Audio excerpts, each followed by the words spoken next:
Tá começando mais um Papo Maroto e hoje a gente vai continuar com esse tema que muito tem nos instigado e tem levantado muitas questões, né? Torturas. Isso no plural, porque ela age de várias formas, em várias temporalidades e com muita intenção.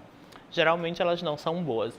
E hoje a gente vai bater esse papo maroto com a professora doutora Marilu Oliveira. Ela que é pesquisadora da área de ciências sociais e também de história.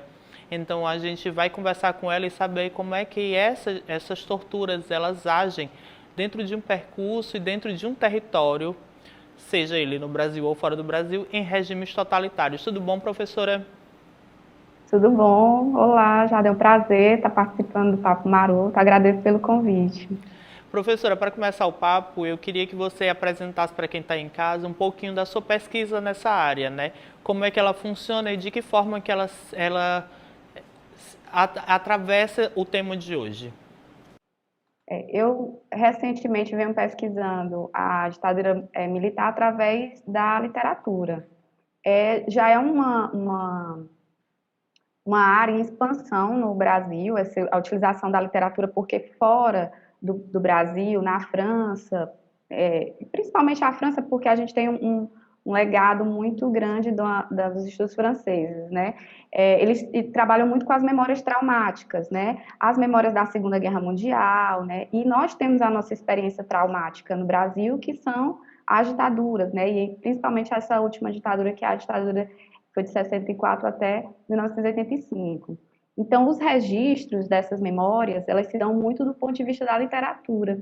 Então, eu venho utilizando a literatura para entender exatamente quais são essas experiências, como são esses relatos dessas experiências traumáticas, a partir dessa. Porque muitas vezes, Jade, uma experiência traumática ela é muito difícil de ser contada na primeira pessoa, do ponto de vista desse relembrar das suas memórias.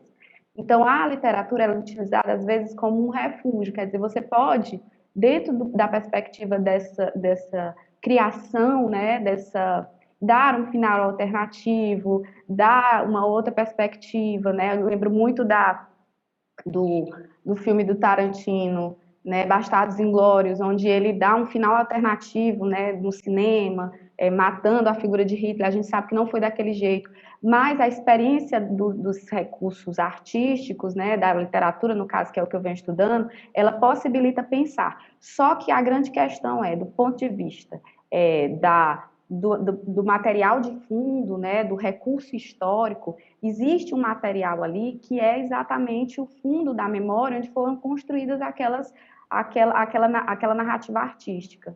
Então, é observar como, a partir da literatura, a gente consegue ter acesso a essas memórias traumáticas, né? Aí eu venho estudando recentemente um literato amazonense chamado Milton Ratum. Nas obras do Milton Ratum, ele pontua, principalmente nas obras passadas, alguns elementos que sempre são presentes da ditadura militar brasileira. Só que ele lançou recentemente, é uma trilogia, só que essa trilogia ainda não se encerrou, ainda falta o terceiro livro, que são duas obras que tratam especificamente sobre algumas memórias da ditadura militar, né, que é Pontos de Fuga e os lugares, o nome da trilogia são os lugares mais sombrios, né, e Pontos de Fuga e Noite de Espera. São dois livros que tratam a experiência de um jovem que amadurece no meio da ditadura militar, e aí tem vários elementos que dizem respeito à condição dos perseguidos, dos torturados, enfim, de todos esses aspectos que você vem conversando esses dias que a gente vem tratando.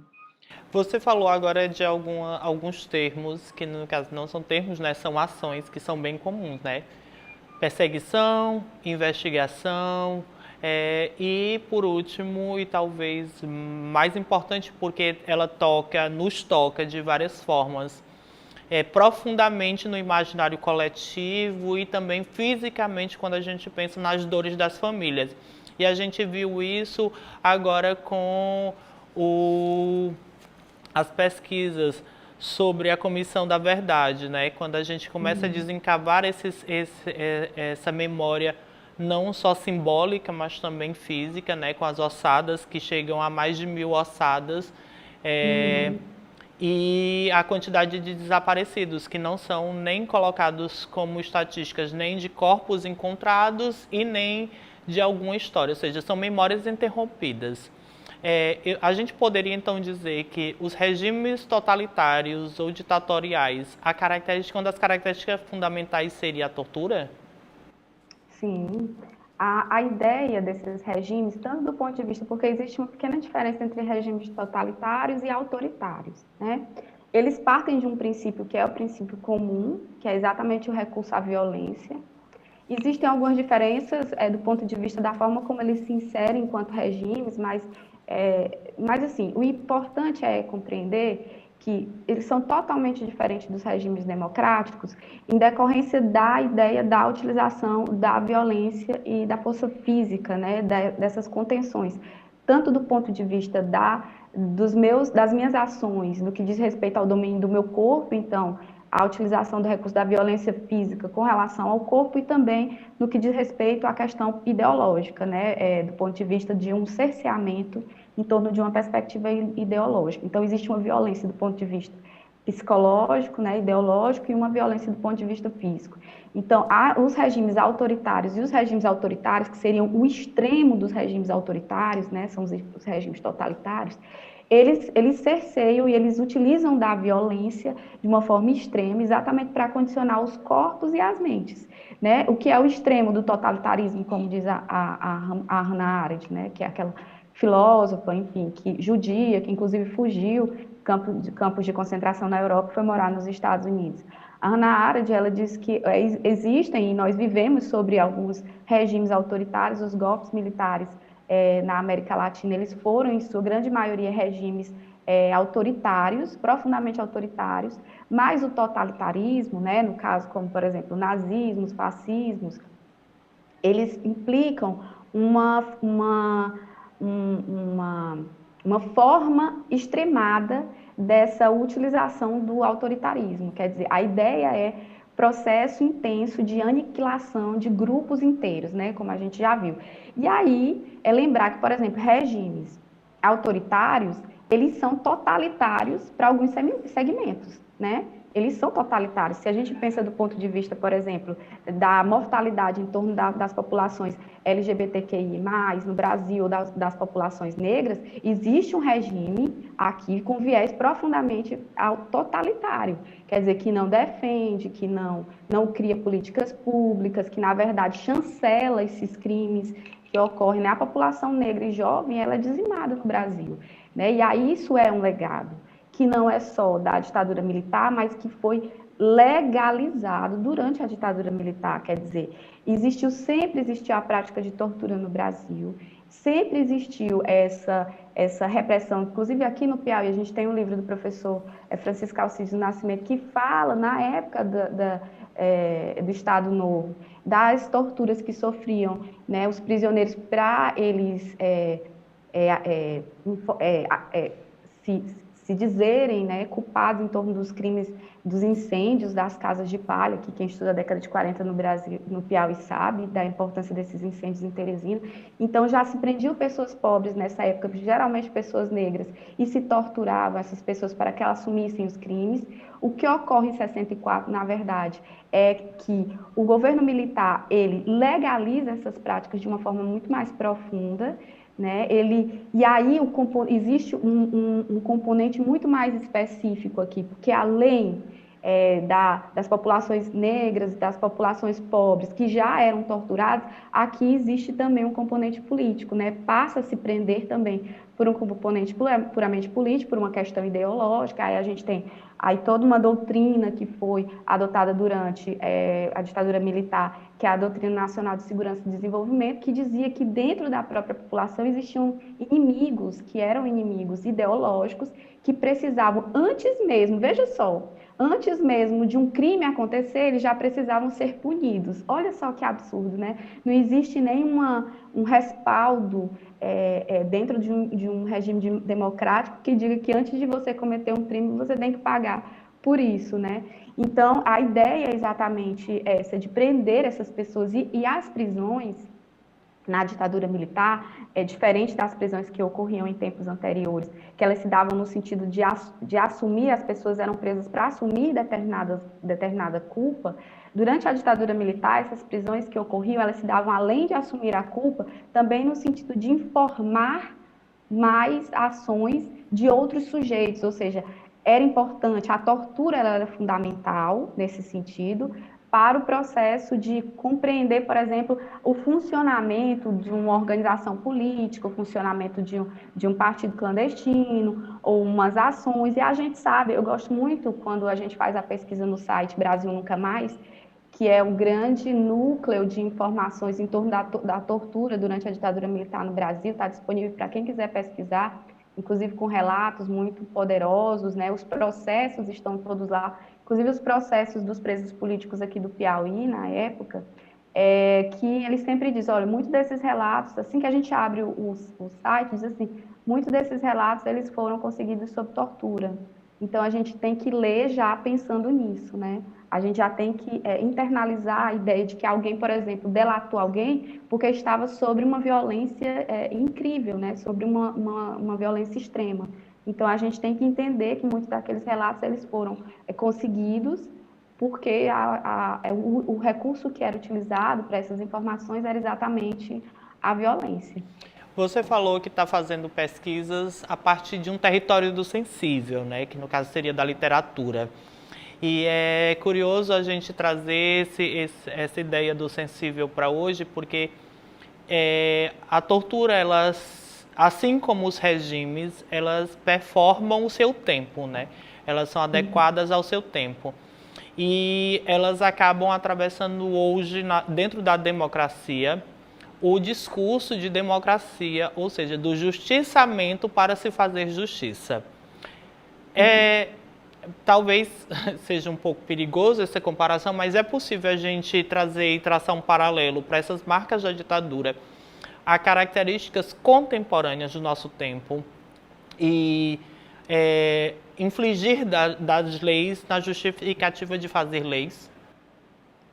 Sim, inclusive existe um texto muito importante que faz uma análise do que seria o processo de transição e o que teria sido herdado, na verdade, na Constituição de 1988, ainda do que seriam esses aparelhamentos e dessas formas repressivas pós-ditadura militar. Inclusive, esse texto é um artigo do Sérgio Pinheiro, você encontra também na internet, é muito interessante, que fala sobre o legado que seria dessa transição, né, desses resquícios autoritários, inclusive no judiciário, dessa transição, né? E também tem um livro que é um best-seller bem vendido, que é O Autoritarismo no Brasil, da Lilian Muri Schwartz, né? Eles falam muito sobre esses resquícios e esses elementos que são ainda possíveis de serem verificados hoje, tanto do ponto de vista dos órgãos repressivos, né, como do ponto de vista do judiciário, né? Existe ainda um elemento, por exemplo, a Lei de Segurança Nacional, que até recentemente ela era acionada, né? E aí a gente sabe que o uso que foi dado para ela foi, sobretudo, um uso político, quer dizer, recentemente, né, se você falasse mal de um presidente ou fizesse algum tipo de manifestação, a Lei de Segurança Nacional poderia ser acionada, e isso é uma lei que, dentro do regime democrático, ela é muito perigosa nesse sentido, é tanto que ela foi derrubada recentemente exatamente porque ela também estava sendo usada de uma forma muito generalizada, mas existem sim o que alguns cientistas sociais chamam de entulhos autoritários que permanecem. E você observa, Jada, que esses entulhos e essas formas repressivas, elas continuam sendo utilizadas em determinados, né, grupos específicos da sociedade. O que é um dos elementos, por exemplo, utilizado como forma de tortura? A prisão, né, sem passar pelos processos legais, o devido processo legal, né? Então, se você for em qualquer cadeia no Brasil, você vai ver pessoas presas, principalmente pobres e negros, sem passar ou com muito tempo dando uma situação de ilegalidade. Isso ocorre no Brasil. E isso não é resquício da ditadura, por quê? Porque a ideia que é um legado autoritário, que a ditadura militar, ela legalizou de certa forma, é de que os oponentes, ou tudo aquilo que na sociedade fosse considerado perigoso, ele deveria ser eliminado. E aí, então, não se tem uma preocupação com aquilo. Aí é o que a gente vê hoje, e aí as marcas estão muito presentes na contemporaneidade, por exemplo, quando se grita em plenos pulmões, bandido bom é bandido morto, isso cheira a algo quase como bárbaro, né? Porque aí você pensa nos lixamentos, uma série de questões que vêm em decorrência desse pensamento coletivo, né? Que também é uma questão que a gente tem que tratar, né? Toda ditadura e todo governo autoritário, ele tem uma base social, né? Ele permite com que determinadas ações extremamente bruscas e violentas, elas aconteçam.